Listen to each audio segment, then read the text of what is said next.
Halo adik-adik, Assalamualaikum. Apa kabar kalian hari ini? Kakak harap kalian sehat-sehat ya. Untuk hari ini kita akan belajar materi kelas 3 tema 5 tentang cuaca. Subtema 4 cuaca, musim, dan iklim, pembelajaran ke-1. Disimak ya.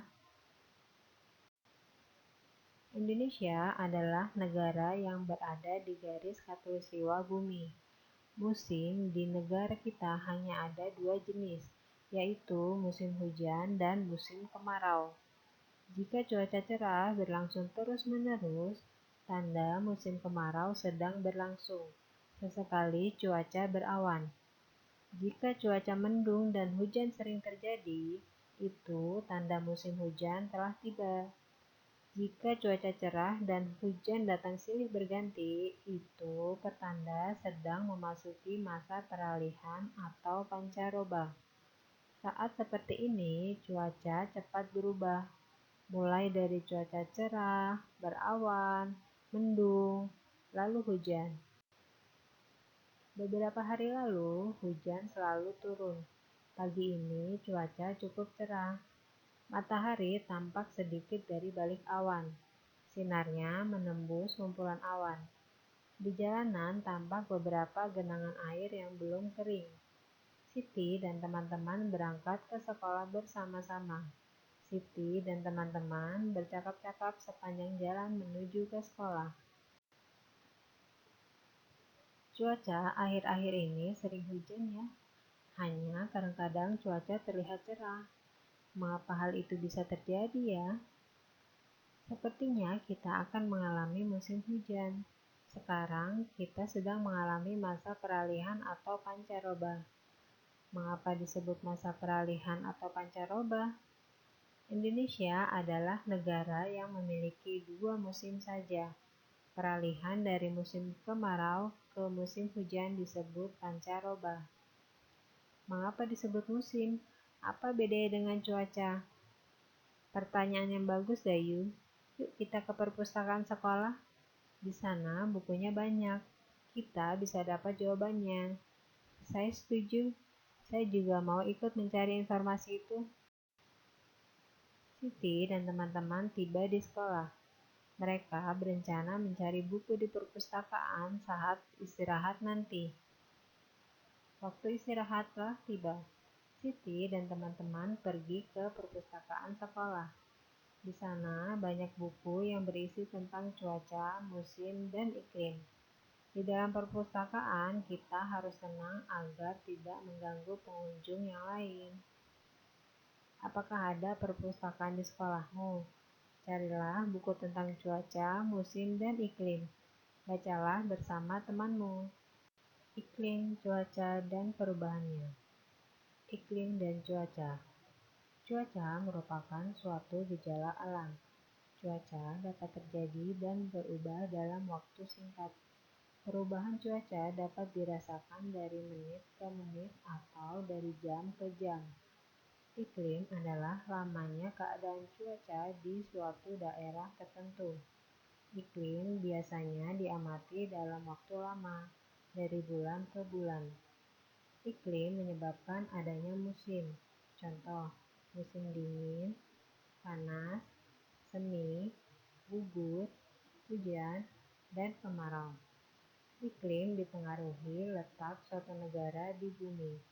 Oleh karena itu, beberapa negara memiliki musim yang berbeda. Ada negara yang memiliki 4 musim.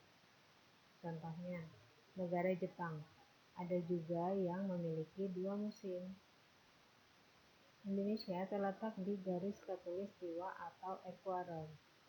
Iklim di Indonesia disebut iklim tropis dan memiliki 2 musim. Musim hujan terjadi pada bulan Oktober sampai Februari. Musim kemarau terjadi pada bulan Maret sampai bulan September. Sudahkah kamu membaca teks bacaan tentang cuaca, iklim, dan musim yang ditemukan Benny? Tuliskan informasi yang kamu peroleh di tempat yang tersedia. Contoh nomor 1. Cuaca merupakan suatu gejala alam. Nomor 2. Iklim menyebabkan adanya musim. Lanjutkan ya menulis informasinya untuk nomor 3, 4, dan 5. Bagaimana Dayu? Apakah kamu suka dengan buku tadi? Buku itu sangat membantu Benny. Saya makin mengerti tentang cuaca, musim, dan iklim. Terima kasih. Wah, saya jadi bertanya-tanya. Apa itu garis khatulistiwa? Dari mana kita tahu kapan datangnya musim hujan dan kemarau? Teman-teman, apakah bisa membantu menjawab pertanyaan Siti? Saya tahu jawabannya, tetapi tidak sekarang. Datang saja ke rumahku nanti sore. Wah, seperti ada rahasia saja. Baiklah, kami akan ke rumahmu nanti sore. Pada sore hari, Bayu dan teman-teman berangkat ke rumah Edo.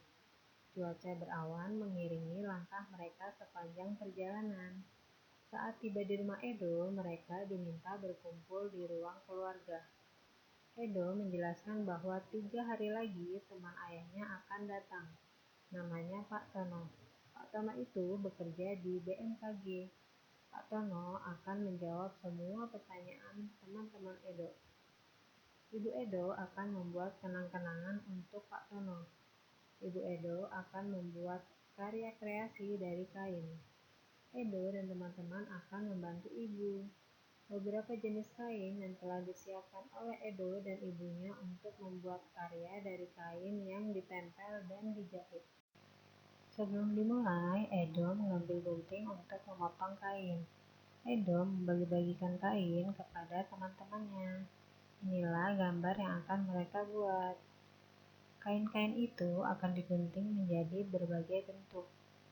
Ada yang berbentuk persegi, segitiga, persegi panjang, dan lingkaran. Untuk hari ini, Edo akan menggunting kain berbentuk lingkaran dan persegi lebih dahulu. Mula-mula, Edo menggunting kain berbentuk lingkaran. Ia mengguntingnya menjadi 3 bagian sama besar. Perhatikan gambarnya.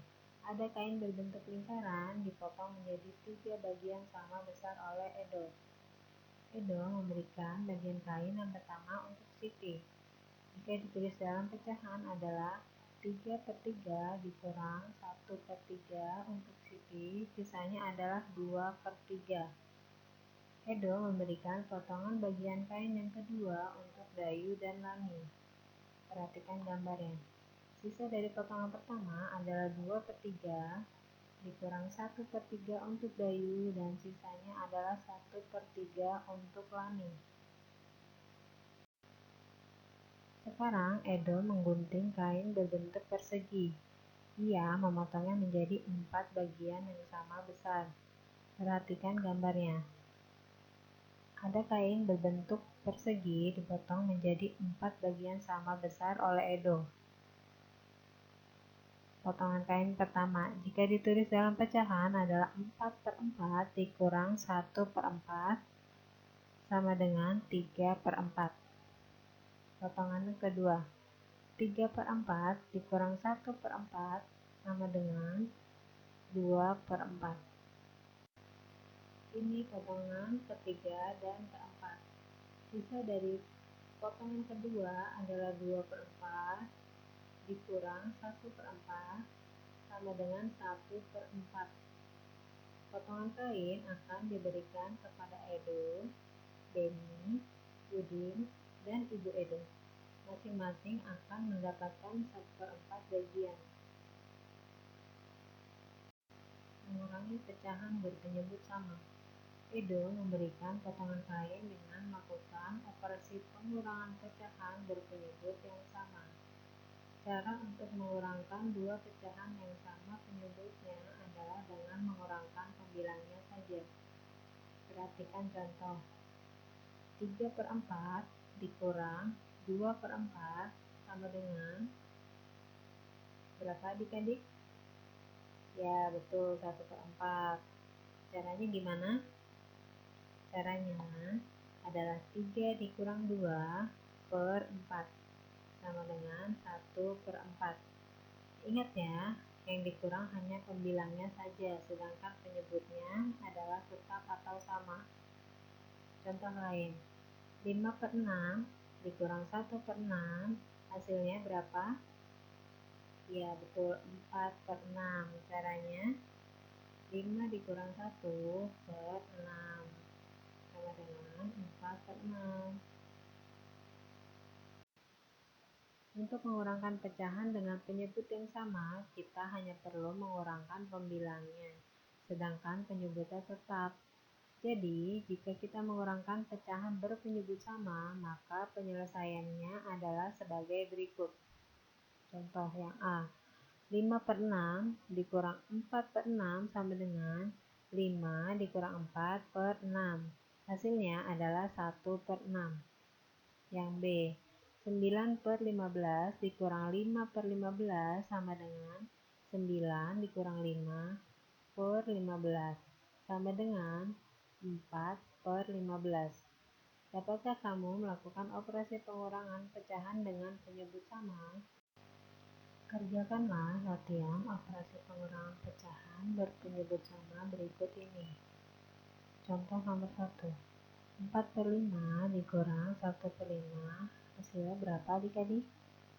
Ya, betul, 3/5. Caranya, 4 dikurang 1/5, hasilnya adalah 3/5. Lanjutkan untuk soal 2 dan 3 ya. Karya dengan teknik menempel dan menjahit.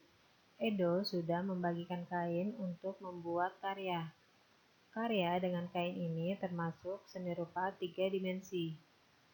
Ibu Edo menjelaskan bahwa seni rupa 3 dimensi ini bermacam-macam teknik membuatnya. Teknik yang digunakan oleh Ibu Edo namanya teknik aplikasi. Teknik ini menggunakan teknik menempel dan menjahit. Edo dan teman-temannya sudah memegang potongan bagian kain masing-masing. Ibu Edo lalu mengajari cara menjahit potongan kain tersebut dengan teknik press-on. Langkah pertama, tempelkan 2 potongan bagian kain yang bentuknya sama. Perhatikan posisi jarum pada kain. Tusukkan jarum sesuai gambar. Langkah kedua, menjahit press-on ke seluruh pinggiran potongan kain.